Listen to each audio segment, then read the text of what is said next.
उत्तराखंड में कंस्ट्रक्शन के क्या हाल है उसकी एक तस्वीर है हमारे साथ।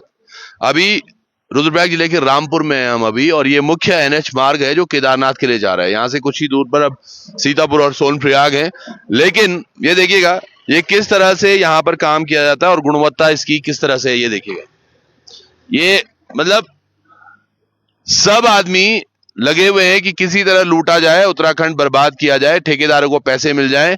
एनएच पे तकरीबन कितना खर्चा हुआ है हम सबको ज्ञात है। चार धाम यात्रा परियोजना की सभी अब तक जितनी भी जगह आप लोग गए हैं, सब जगह आपने पोल खुलती हुई देखी है।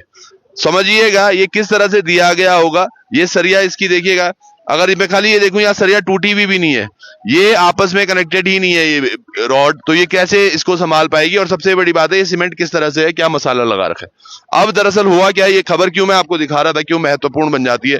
यहाँ नीचे देखिएगा आप, ये पूरा एक सिंकिंग जोन है जो लगातार सिंक होता रहा है काफी समय से, और इसकी नजरअंदाजी की गई।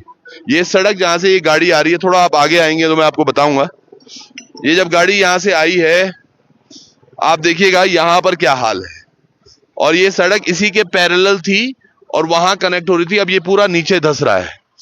अब इसमें एक बड़ा दिमाग लगाया गया है साहब की किस तरह से हम क्या करें कि भाई लोगों को दिख भी जाए हम काम कर रहे हैं, उसका इफेक्ट क्या है वो पता नहीं। पर यहाँ पर जो छोटी गाड़ियां उनको की दिक्कतें हो रही हैं। अब ये यहाँ कर रहे हैं, सामने ड्रिलिंग करके सरिया डालने का कार्य कर रहे हैं जिसके ऊपर से सीमेंटेड किया जाएगा। वो कितना रुकेगा ये पता नहीं, लेकिन पीछे आप जो वीडियो देख रहे हैं साथ में, ये ठीक इसके ऊपर बसा हुआ एक मकान है।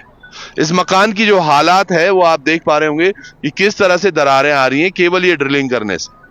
और समझिएगा जो चीजें हमें हमेशा समझ में आ जानी चाहिए कि भैया आज हमें जरूरत है कि हम अपने घर परिवार और अपने चीजों को बचाएं, कुछ इस तरह से बचाया जा रहा है और विगत कई दिनों से ये टूटा हुआ है। यहां नीचे आप देखिएगा ये लगातार धंस रहा है। क्या इसमें ऐसा नहीं होना चाहिए था कि नीचे से अगर इसमें रिटेनिंग वॉल्स लगाई जाती और स्टेप वाइज वो लगाई जाती तो शायद ये रुकता। और ऊपर तक, ऊपर पूरा ये अब रामपुर का जो गांव है वो ऊपर है, वहां के मकानों की स्थिति बहुत दयनीय है। कुछ स्थानीय भी हमसे मिले, मैं कुछ से बात भी कराता हूं आपको। ये यहाँ पर एक भाई हैं जो हमारे साथ, आपने अक्सर इनको देखा होगा। भाई क्या हो रहा है मकान में, बड़ी बुरी स्थिति है। देखिए सर, सबसे पहली बात यह कि 2013 से जो आपदा आई थी, आज पूर्ण 11 साल हो गए आपदा को आए हुए, और जो मकान है ऊपर उस पर काफ़ी दरारें हैं। मैंने एक, जब सैला रानी रावत जी हमारे विधायक थे यहाँ पे, तो उनको एक वो भी दिया था मैंने लेटर, जो है कि जो 2013 में जो आपदा आई थी उससे मकान पे काफ़ी दरारें पड़ी हुई है। और उसके बाद फिर इन्होंने क्या किया कि ड्रिल का काम चालू किया, फिर उस पर काफ़ी और ज़्यादा जो है कि वो हो गया, उसमें नरारे पड़ गए। और ये ऐसे कितने घरों का ऊपर? यहाँ पे 3 मकान है और तीनों मकानों पे जो है कि काफ़ी दरारें हैं।